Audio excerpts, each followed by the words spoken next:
Hello everyone, welcome back to another YouTube video on this YouTube channel, Learn Albanian. As you already know, maybe from the name, maybe from a previous video of mine, as I've already said, this is a channel to help anyone interested learn to speak and write Albanian.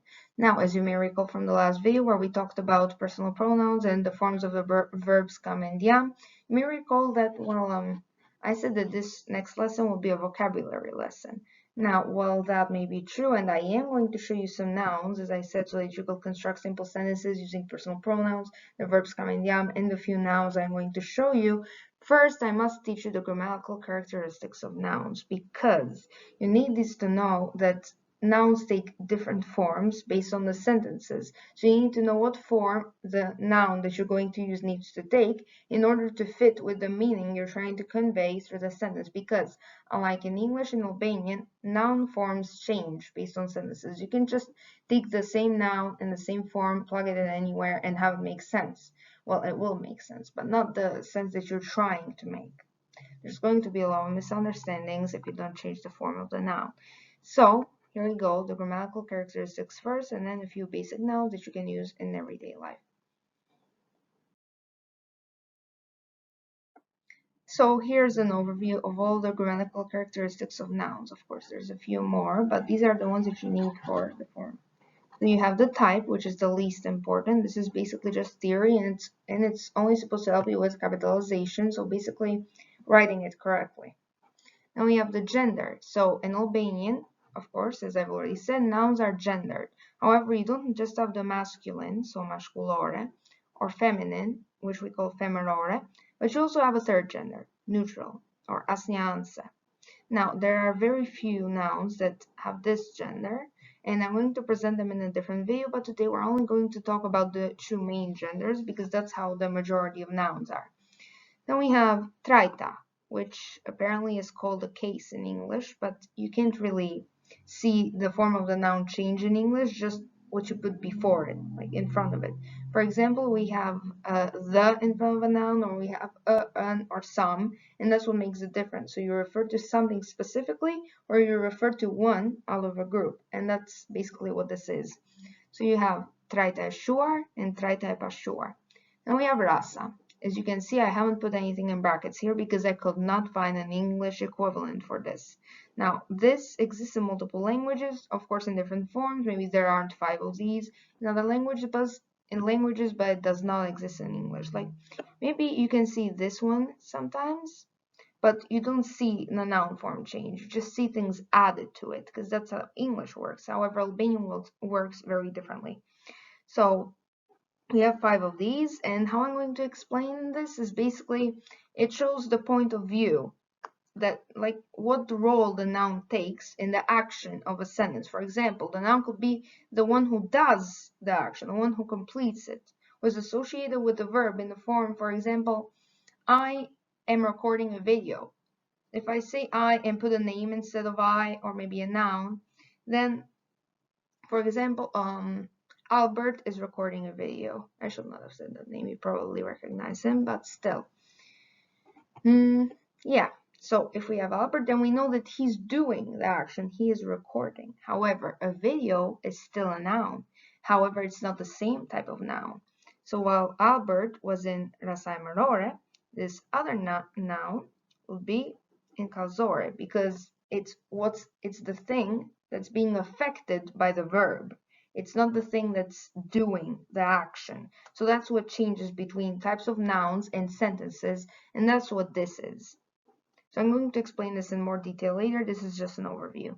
And we have the number, nome, which we already presented when we were talking about verbs and verb forms and personal pronouns. However, it changes in nouns. So while in English you just add an S, and there are multiple rules associated with that, slightly changing, in Albanian it's very different. Like, you don't just have a singular rule for changing it from singular to plural, from njës to shumës. You change, for example, njës based on this, rasa, and based on traita. Okay, so if this is different, then this is going to be different as well. Now we're going to move on. First, we're going to go over traita.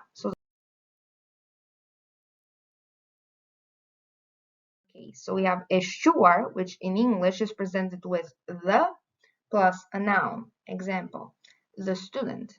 So you're not just saying a student, a random student. You're talking about a specific student that you're picking from a group because that student is picked out for something special. Like it doesn't, by special, I don't mean that they did something like cure cancer or something. Just you want to take them out from the group because you want that specific student.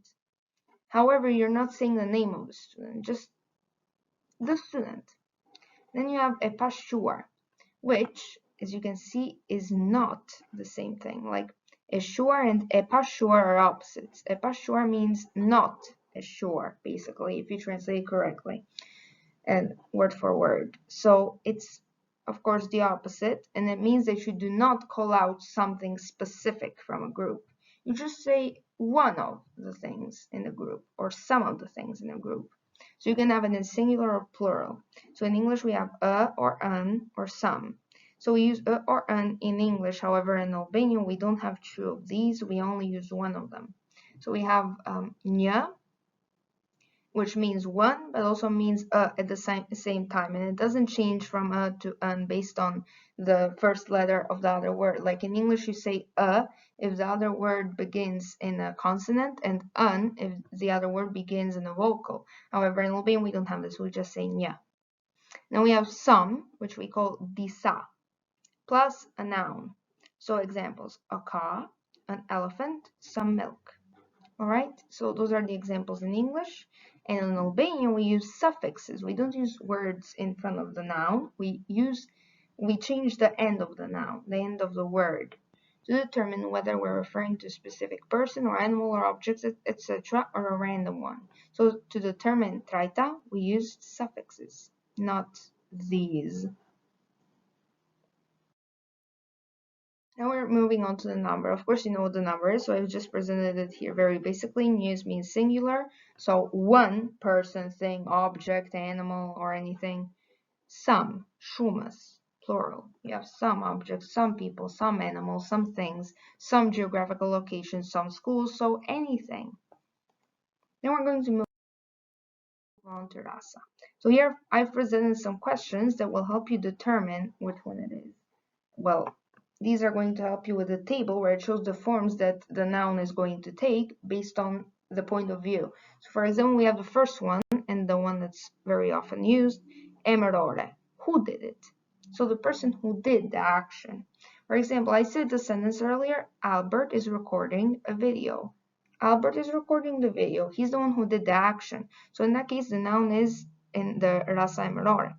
Ginore is something a bit different. Who does it belong to? So for example, you can say in Albanian, that thing belongs to Annie. If you say that, it's not a noun in ginore. In that case, it's lanore or riedore, based on what you put in front of it, but I'm going to explain that a little later. In this case, it only works if you do the thing where in English you add an S after the noun. For example, that hat is my brother's, so it belongs to my brother, but I didn't exactly say it belongs to my brother. I just said it's my brother's.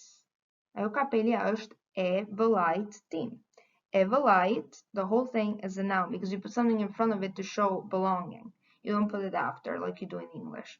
Then we have danore, who did it happen to, and causore, who did it affect. These two are often confused, but no. Who did it happen to is basically like something happens and it happens to someone. However, when we say who did it affect, it was an action made by a person, thing, or basically another entity affecting one entity. So someone did something or something did something, and it affected someone or something else. In this case, it's causor. However, if it's zanora, we're often not talking about people's actions, but we're talking about something that happened in life and had nothing to do with people. However, while this is something that makes them different, we're still going to use people's actions to determine like people's actions as the carriers of something that happened to someone, something that still affected someone, but in a different manner. So you can still do the same thing with this one, which is why they are confused so much. However, remember, if you're talking about something, for example, what did it affect, then it's definitely causore.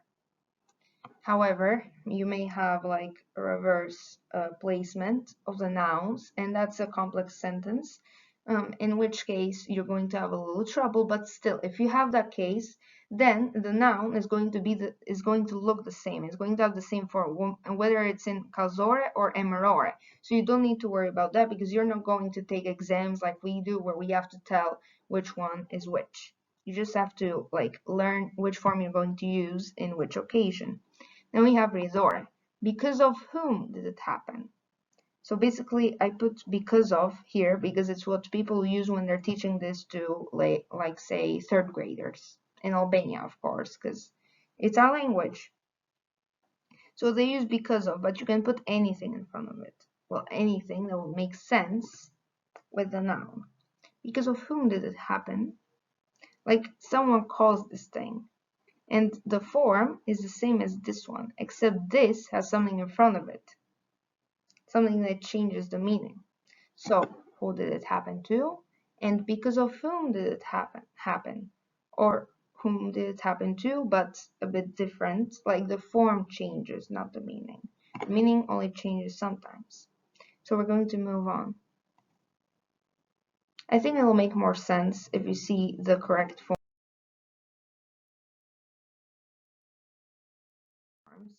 and basically how the noun changes based on the meaning you want to put to it. So first we have the forms of the noun weise, which means girl. Of course we have the boy as well afterwards. We're not going to be like that. So we have weise. So when we have emerore, traitascior numinhês, it means we have one girl. We're talking about the girl, so a specific girl, and the girl is the one who does the action. So in that case we say weisa.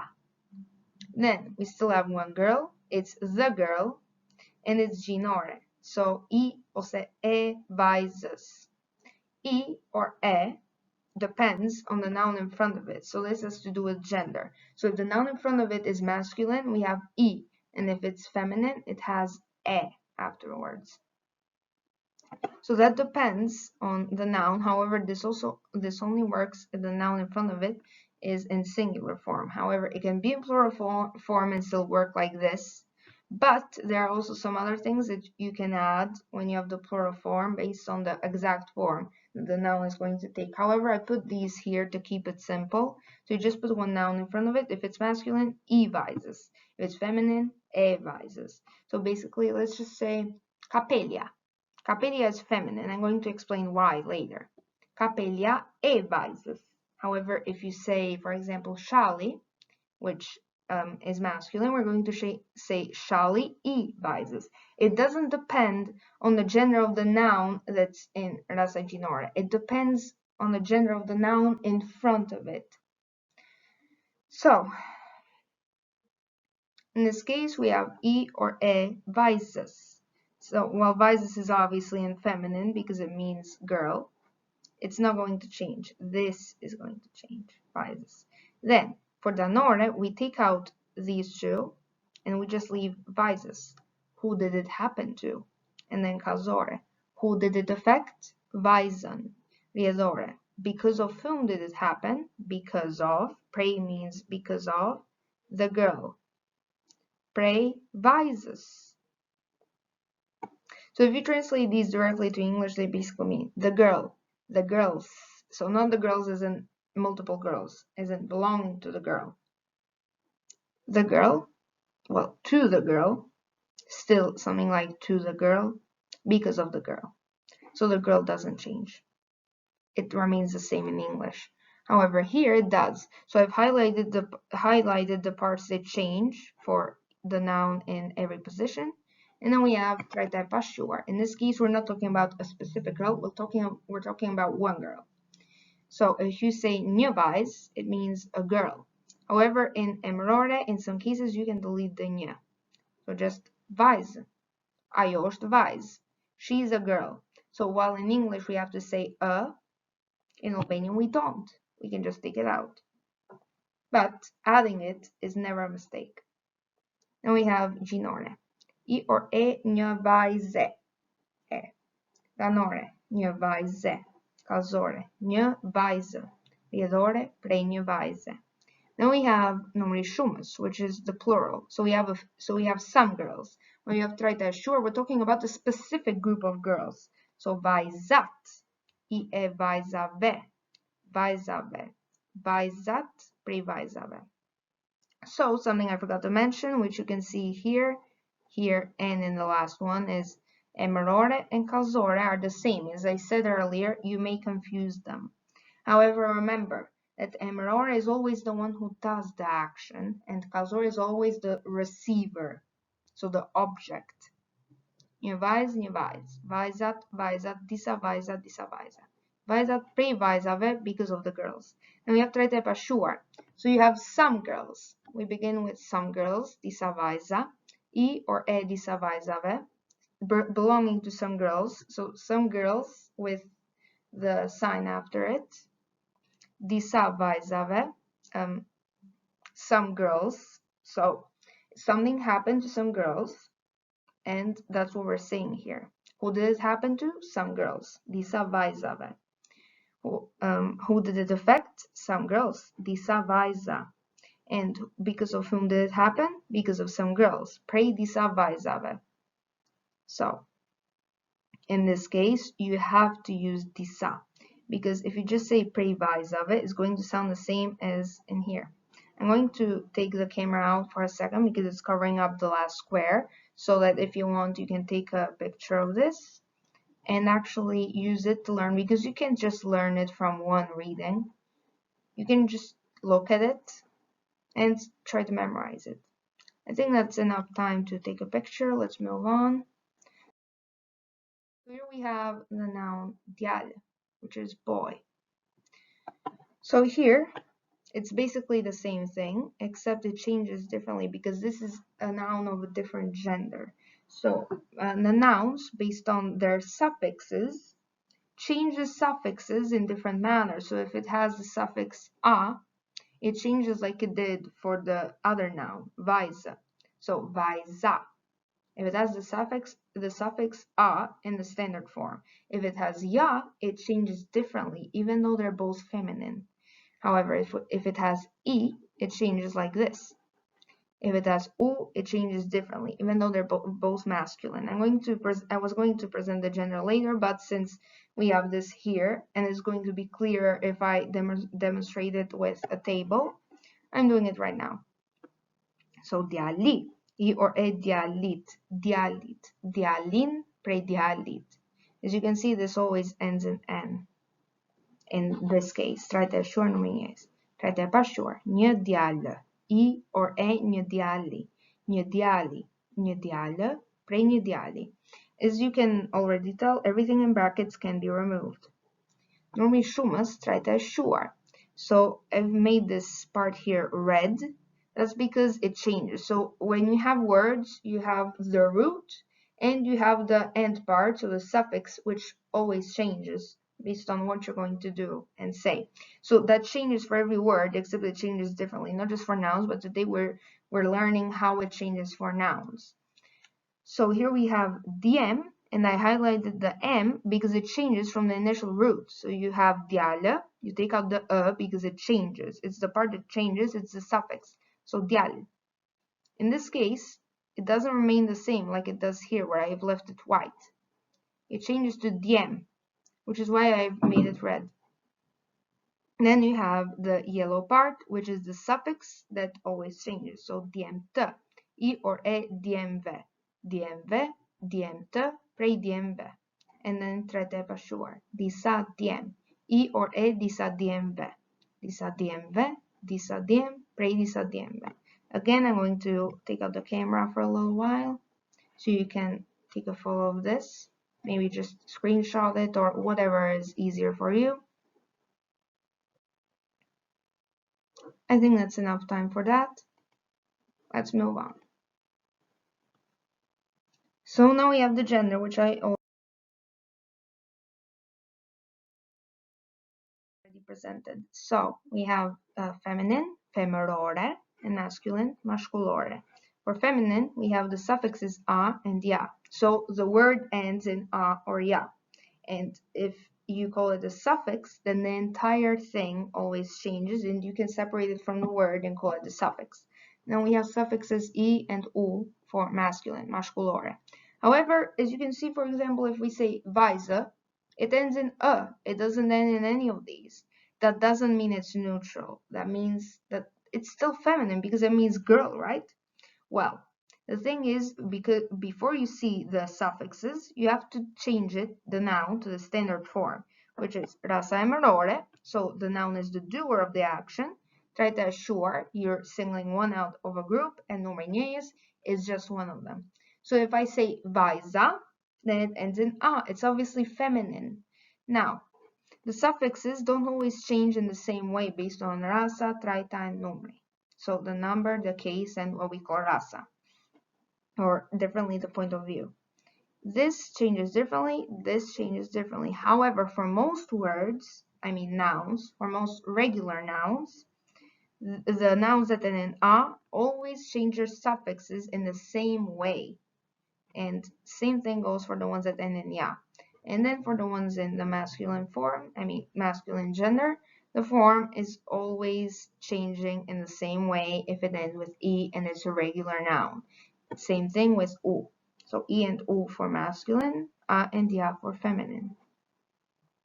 Let's move on. This is the last part, which is only important for capitalization, which is why I'm going to present this shortly. We have loi hypergisham, which means a noun that shows the category something or someone belongs in, is commonly found in written text or speech, begins with a lowercase letter when written. So basically, if I say person, person, individ, it's the same thing, those are synonyms, then we use a lowercase letter because we're talking about one person out of a group, but we're not giving them a special name. However, when we say perfection, we're giving something a unique name or title of a person, animal, or object, or geographical location, etc. Its first letter is always written as an uppercase letter. Because, for example, if I say Emma, you can say Emma about every single girl on the planet. There's just some girls, and you probably know one of them or two. So if you say Emma and you know who you're talking about, then you're just talking about one girl, and that's a special name. It's not something that you can use in written text and have people realize what you're talking about, unless you already named a character like that. So if it's a unique name that only belongs to a specific number of the individuals that belong to a group, then you use an uppercase letter when you begin it. Now here I also included the geographical locations and the titles. These titles don't always just include nouns, they also include adjectives and any other word basically, because they're usually noun collocations. In these cases, you're going to start every individual word with a capital letter. However, for titles, no, just the first word.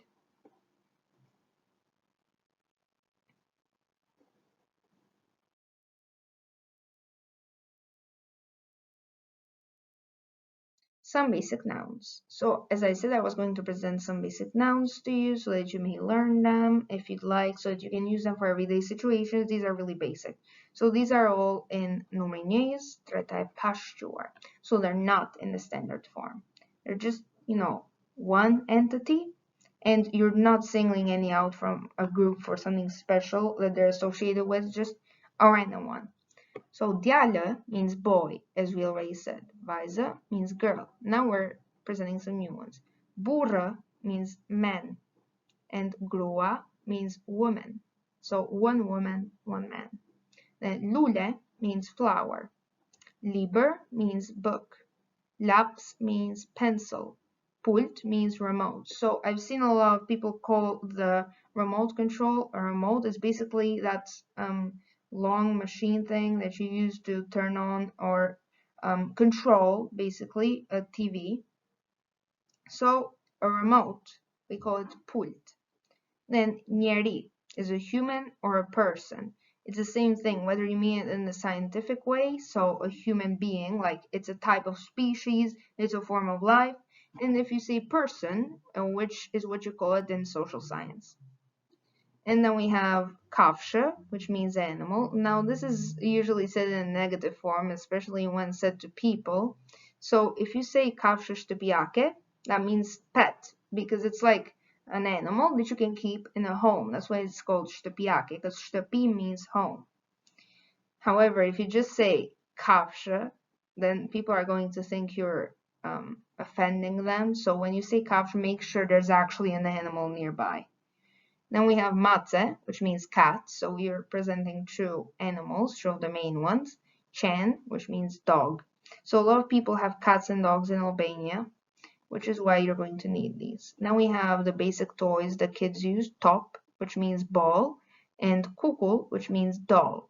Then for water and food, we have uya, which means water, but nobody actually pronounces the at the end, so don't bother, just make sure you write it.